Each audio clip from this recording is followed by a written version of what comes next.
Hello and welcome to WMT Reviews. I am Wiseman Tanofsky. Now let's talk about the Second World War. From 1939 to 1945, the world was gripped in a state of total war, and with more than 30 countries directly involved, it was the largest spanning conflict in the history of the world, claiming in the vicinity of 75 million lives, with even more that went unaccounted for. It was a truly tragic episode in world history, but from the ashes of that catastrophe, some beauty did rise, whether it be in the form of poetry from the front lines, tales of daring escapes from Nazi death camps, and other such stories of heroism. And one area of popular culture that never ceases to inspire is the world of cinema.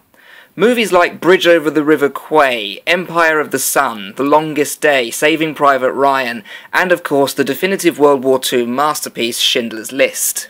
These films managed to capture the tragedy of a world at war, injected with the heart-pumping action of firefights, the nail-biting tension with the ever-present shadow of death lurking just around the corner, and no character ever being safe from it.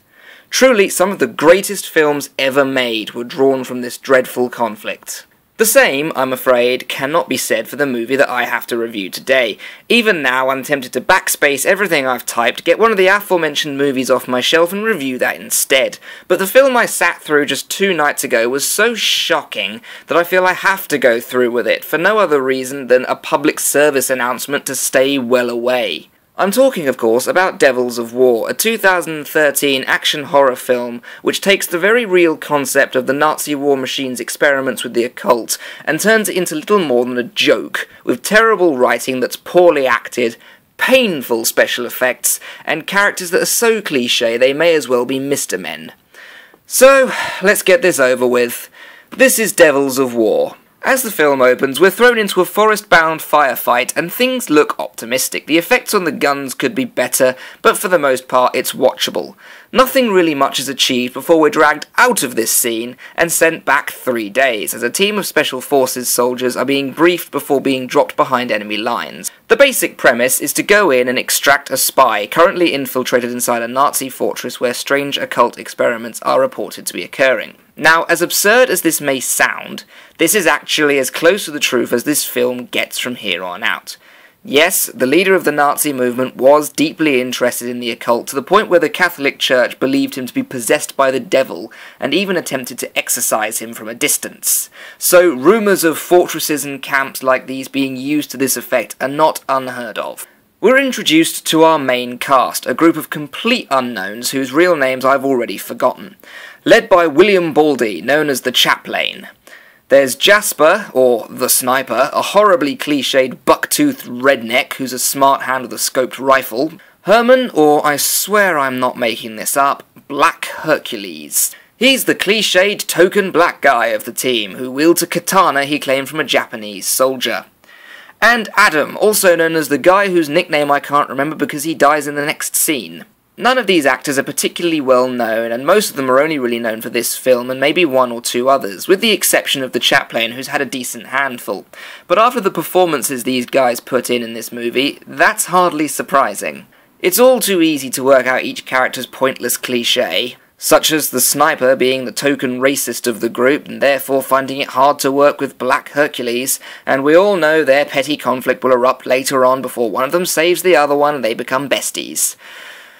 Just thinking about these characters bores me. They drop in and get discovered and engage in the same firefight we saw in the opening, with the added detail that we now know who it was that got blown to pieces, and that would be no nickname Adam. This still fails to alter the fact that, in spite of him being possibly the only likeable and seemingly level-headed character in the group, I still don't care about his death because I've known him for 10 minutes and now he's dead.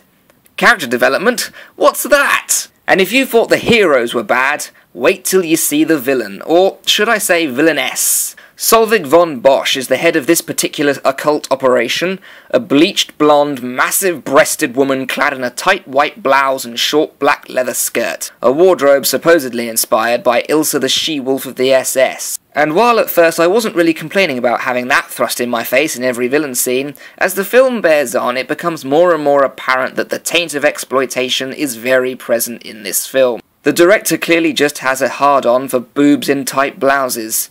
All well and good, but keep that sort of thing for different kinds of movies. I'll appreciate it more there. Solveig and her right-hand cultist Thorn are in the practice of sacrificing naked virgin women from a nearby Polish village in order to appease the forces of hell and perhaps coax their essence into their foot soldiers to create demonic super soldiers. Now again, while I will gladly say that yes, there were dozens of super soldier experiments carried out on both sides of the war, it's not a subject matter that translates well to film. Any way you do it makes it come across like a cheesy horror movie, and when you have innocent captives being sacrificed for this sort of thing, especially from Poland, a country that suffered some of the worst atrocities in the war, it's in very, very bad taste, and I don't care how many blouse-clad boobies you try to cover it up with. I thought perhaps this film was trying to be light-hearted about its subject matter, insulting as that may have been under the circumstances, but then we have a scene where one of the girls brought to be sacrificed is too young to count as a real virgin, and so a soldier is told to get rid of her. Now for the evil Nazis, this can only mean one thing, but this scene is distastefully dragged out, and the soldier even gives the child a little Nazi candy before shooting her. Again, I've already said that this sort of thing did happen, but this scene just goes on for too long, and it's in such bad taste. Everything about this movie just makes me cringe. So the team meet up with their spy Claudia, another bleach blonde fashion model in a blouse and miniskirt, obviously to fit in with the dress sense of the time, and she reports all the nasty stuff that's going on in the fortress, including the fact that a special occult book, the name of which I've completely forgotten, but it's more or less a Necronomicon ripoff, is being delivered to Solveig and will enable them to complete their experiments and create their demon army. Claudia wants to go back in to properly record the goings-on, retrieve the book, and put a stop to all of it. The chaplain agrees to give her some more time, and gives her a small spy camera to record evidence on. A spy camera she nestles between her boobs and triggers by squeezing them together. See what I mean about the whole exploitation film thing? All these scenes accomplish is the director's desire to see his lurid fantasies on the screen. There are even 3 distinct groping scenes, involving one or more of the large-breasted blouse-clad blondies. While recording her evidence, Claudia is pulled in to witness the demonic possession of a Nazi soldier, and for a moment I thought the film would start to pick up here, but the experiment fails and the soldier dies. At the same time, the team rescue a female captive from a squad of soldiers in a field, and this sequence goes on forever! Not only that, but the head of the enemy squad reports back to Solveig, and instead of having one line of dialogue to say, a group of Americans took out 3 of our squads in a field, they play back flashbacks from the action scene we have literally just finished watching.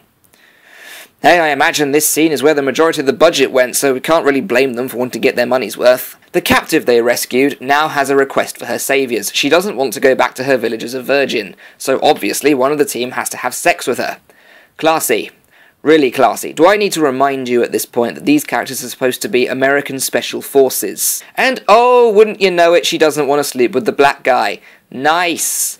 This film was released a year after Django Unchained, and my throat still hurts from having the racism is bad theme rammed down it from that movie.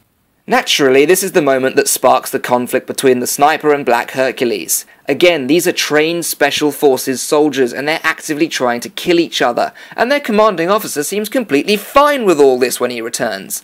This is a point I'm going to come back to later, because there's still a bit more of this film to finish off. Now there's a scene somewhere around here where the team encounters a successfully possessed super soldier, and he's a real pain in the ass to beat, and this scene did instill a little bit of hope in me, because it did introduce the threat of how dangerous an army or even a squad of these guys would be on the battlefield.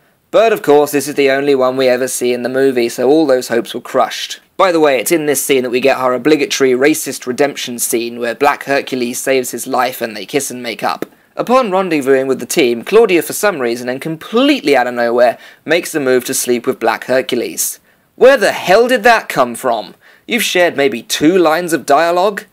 I mean, it was obvious he fancied her, but hell, all the women in this film look the same. Their lovemaking is interrupted by the Nazis, and they're captured, while the chaplain and the sniper are left for dead after a grenade goes off. They of course survive, and this leads to the big daring final rescue scene. Black Hercules is all set up to be the next demon super soldier, while Claudia is set up to be the sacrifice that creates the aforementioned demon. But the heroes bust in, the sniper talks down the possessed Hercules and somehow gets him back to normal, Claudia kills Thorn in the sacrificial chamber, and the chaplain strangles Solveig to death as she attempts to flee. Her failed escape probably being the most realistic part of the movie. Getting away in those shoes? No way! And that was Devils of War. My god, what an awful movie. It's not just the ridiculous story, the terrible actors, the cliched characters, the horrendous excuse for a script which even contains the words, "Shut up and bring me more virgins," and it's not even the complete absence of any kind of special effect. For me, the worst part is how insulting this movie is to its subject matter. At times, it feels like an attempt to create an empowering America saves the day film, but it's a failed attempt, largely due to how the Americans are portrayed. You've got a buck-toothed hillbilly racist who jumps at the chance to stick his willy in anything that moves, a black Hercules who puts a loaded weapon down and pulls out a sword to make things interesting with an enemy on the battlefield, and a commanding officer who doesn't have any control over his supposed special forces troops, while they're actively trying to kill each other because they don't get on. It's that scene that really kills this movie for me. Now, I'm sure there must have been infighting here and there, but this is the Second World War. Hitler was out there carrying out horrendous atrocities, and the idea that two special forces soldiers couldn't put a petty rivalry aside and focus on the battle at hand when lives are at stake is especially insulting to the soldiers they are supposedly representing. The Second World War created a real feeling of brotherhood among the Allied forces, these people who put their differences aside and faced the enemy together. The only character who seemed like he might be likeable was killed off in the opening 10 minutes. Not to mention the army of demons that the artwork on the box promised, and the film never delivered. The demon soldiers were ridiculous, apparently unable to inhabit human bodies without wearing a full radiation suit with an air supply of brimstone. Come on. This is pathetic. This film is pathetic. And as such, I feel I can reward it no more than 1.5 on the Awesommeter. And in all honesty, the majority of that is for the original concept. It's for the blurb that I read on the back, because it felt like it may well have made a good movie in different hands. With just a tiny bit stuck on the end there for the satisfaction of at least having a saucy villainess to improve the scenery. Other than that, complete garbage and avoid at all costs. So that was a 1.5 on the Awesommeter for Devils of War. I've been Wiseman Tarnowski, and this has been WMT Reviews. Thank you very much for listening.